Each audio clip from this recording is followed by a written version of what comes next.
Hai, saya Dimas Rutuguswanto, salah satu mahasiswa dari UKI Toraja dari jurusan Pendidikan Bahasa Inggris Angkatan 2022 dengan NIM 222112030. Pada video kali ini, saya akan menjelaskan dari materi aplikasi komputer, mulai dari sejarahnya hingga kegunaannya dalam kehidupan sehari-hari. Baik, mengenai sejarah dan perkembangan komputer telah menjadi bagian integral dari kehidupan modern, memengaruhi berbagai aspek dalam pendidikan, bisnis, kesehatan, dan hiburan. Pemahaman tentang sejarah dan perkembangan komputer penting untuk menghargai bagaimana teknologi ini berevolusi dan berkontribusi terhadap kemajuan masyarakat. Dari awal mula alat hitung sederhana hingga munculnya komputer pribadi dan perangkat mobile. Perkembangan komputer mencakup beberapa aspek. Yang pertama yaitu evolusi teknologi. Sejarah komputer dimulai dengan alat hitung manual seperti abak. Kemudian berlanjut ke mesin hitung mekanis yang diciptakan oleh tokoh-tokoh seperti Charles Babbage dan Ada Lovelace. Pemahaman tentang evolusi ini membantu kita melihat dasar-dasar pengembangan komputer modern. Kemudian masuk ke generasi komputer. Komputer dibagi menjadi beberapa generasi berdasarkan teknologi yang digunakan. Setiap generasi membawa inovasi baru dari penggunaan vakum, transistor, hingga mikroprosesor. Setiap perubahan teknologi telah mempercepat kemampuan dan efisiensi komputer. Kemudian, peran internet. Pengembangan internet telah menjadi salah satu faktor paling signifikan dalam sejarah komputer. Dengan internet, penggunaan dapat mengakses informasi secara global dan berkomunikasi dengan mudah, mengubah cara kita berinteraksi dan bekerja. Sehingga itu, kita dapat memahami secara mendalam bagaimana komputer telah berkembang dan berfungsi dalam berbagai konteks, serta tantangan yang mungkin dihadapi di masa depan. Kemudian masuk ke bagian aplikasi komputer. Pemanfaatan komputer dalam kehidupan masyarakat muncul sebagai respons terhadap perkembangan teknologi informasi. Komputer menjadi alat esensial dalam pendidikan, bisnis, dan layanan publik, meningkatkan efisiensi, produktivitas, dan aksesibilitas informasi. Pemanfaatan komputer yang pertama sebagai pendidikan, memfasilitasi e-learning dan akses materi pembelajaran. Kemudian yang kedua sebagai pekerjaan, meningkatkan efisiensi dengan perangkat lunak.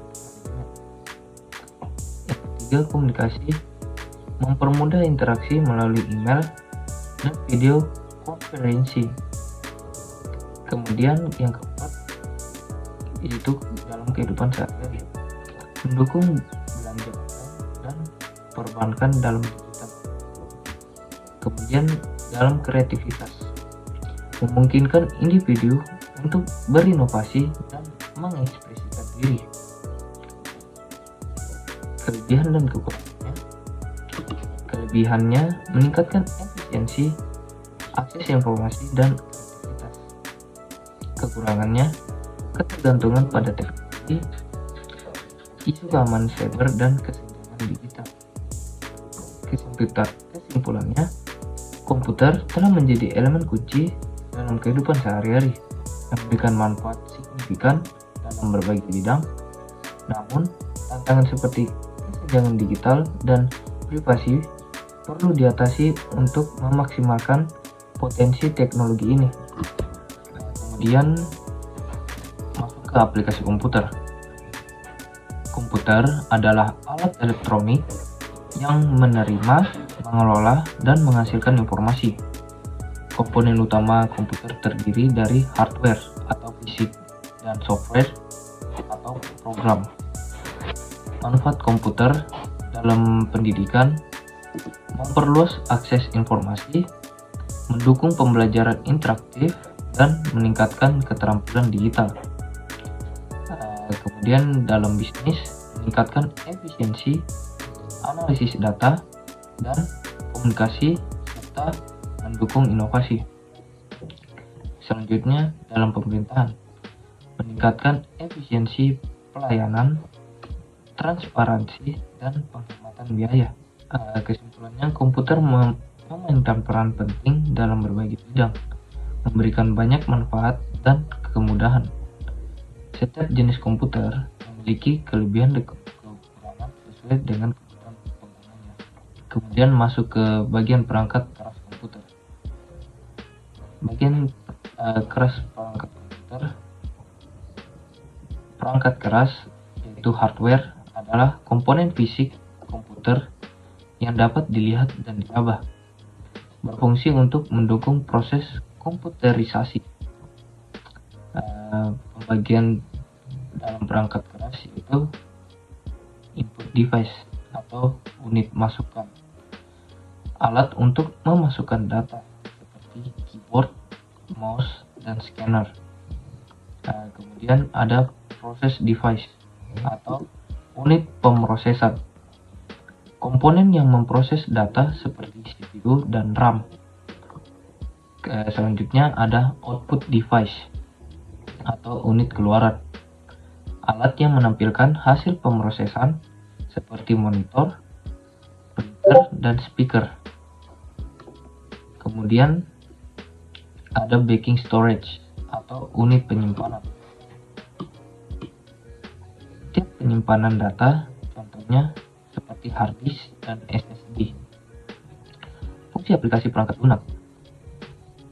Yang pertama, memproses data dan instruksi, menghubungkan pengguna dengan hardware, mengidentifikasi program di komputer, menyediakan fungsi dasar untuk operasi komputer, dan menerjemahkan perintah ke dalam bahasa mesin. Selanjutnya ada ciri-ciri software. Yang pertama, tidak terlihat dan tidak dapat disentuh. Kemudian dibangun dan dikembangkan melalui perancangan. Dan yang ketiga, tidak akan rusak meski perlu pemeliharaan. Dan yang terakhir, dibuat secara custom, bukan dari komponen yang terpisah. Kesimpulannya, software mempermudah penyelesaian tugas di komputer, berfungsi sebagai elemen logika yang diperlukan untuk mengoperasikan perangkat keras. Selanjutnya, menggunakan perangkat komputer dengan tetap mempertahankan etika. Etika dalam komputer adalah seperangkat nilai yang mengatur penggunaan komputer untuk mencegah kejahatan di dunia maya, seperti pencurian data dan pembajakan software. Sejarah etika komputer pada era 1940 hingga 1950, awal pengembangan etika komputer oleh Norbert Wiener dan penelitian lainnya. Kemudian di era 1960, penelitian tentang penggunaan komputer yang tidak sah dan pengembangan kode etik. Pada era 1970, penciptaan program ELIZA dan kursus etika komputer di universitas.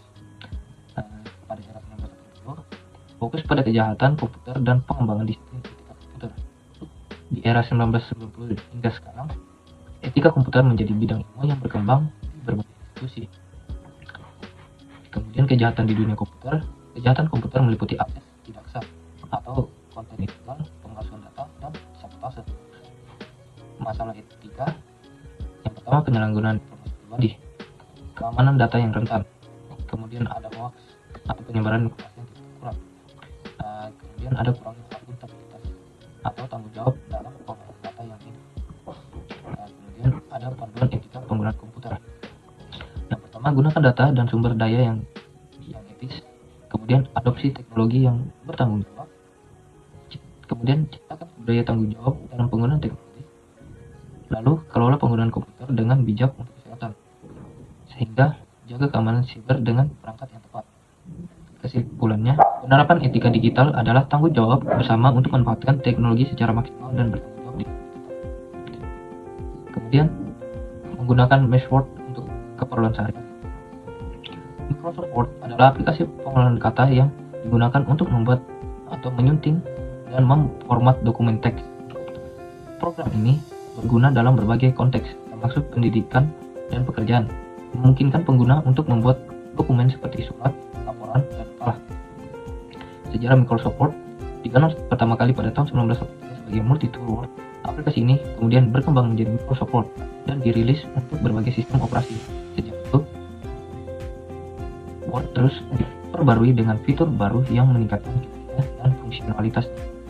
Fungsi utamanya yaitu membuat dokumen, menghasilkan dokumen dalam format, menyunting atau memperbaiki kesalahan pengetikan dan tata bahasa. Kemudian format dokumen, mengubah tampilan dokumen agar lebih profesional. Kemudian penyisipan objek, bisa menambahkan gambar, tabel, dan grafik. Kemudian manfaatnya mempermudah pengolahan kata, mengurangi kesalahan penulisan, menyimpan dokumen secara digital, menghemat kertas. Kemudian fleksibilitas pengguna di berbagai perangkat. Dampak positif dan negatifnya, positifnya mempermudah pembuatan dokumen dan kolaborasi. Negatifnya ketergantungan pada teknologi dan risiko kata-kata. Fitur utama dari Microsoft Word itu menawarkan berbagai fitur seperti autocorrect, template, mail merge, dan alat pemeriksaan ejaan yang mendukung efisiensi dan kolaborasi. Kesimpulannya, Microsoft Word adalah alat penting untuk pengolahan kata yang efisien dengan fitur yang terus berkembang untuk memenuhi kebutuhan pengguna di berbagai bidang. Kemudian ada PowerPoint.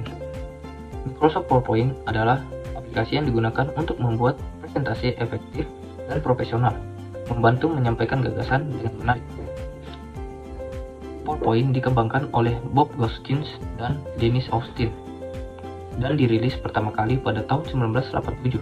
Aplikasi ini merupakan bagian dari Microsoft Word. Dalam Microsoft PowerPoint adalah alat penting untuk menyusun presentasi yang menarik dan jelas. Penggunaannya melibatkan langkah-langkah sederhana untuk membuka, menyimpan, dan kemudian ada games untuk evaluasi.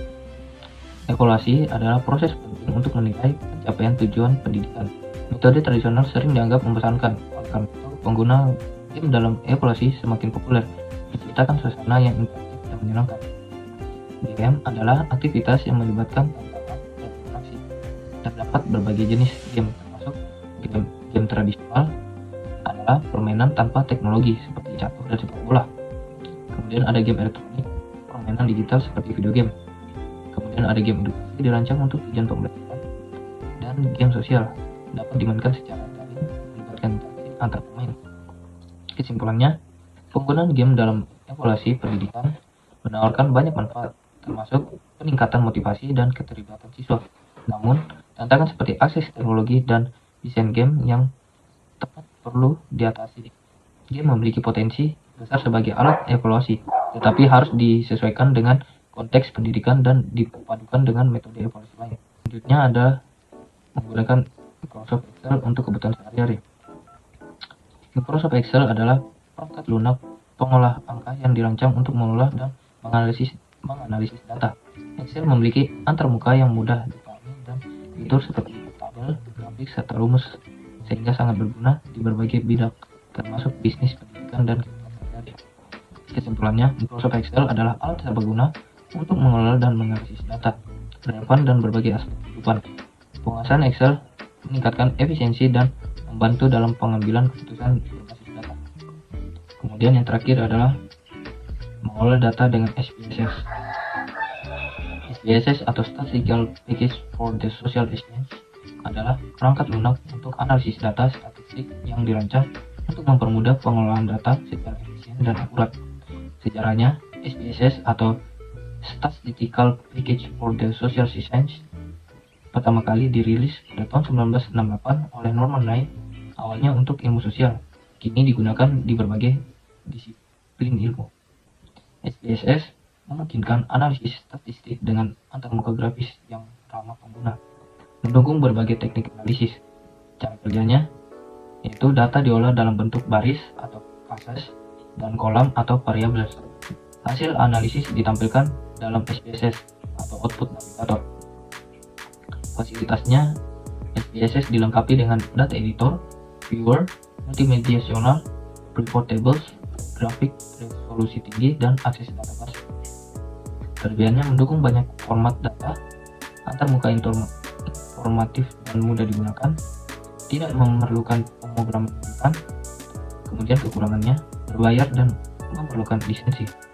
Pengguna perlu dasar ilmu statistik, kemudian kurang efektif untuk mendeteksi virus.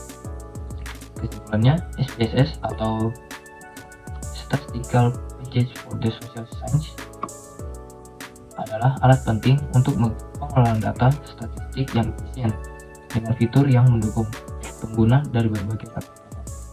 Sekian dari penjelasan saya. Terima kasih.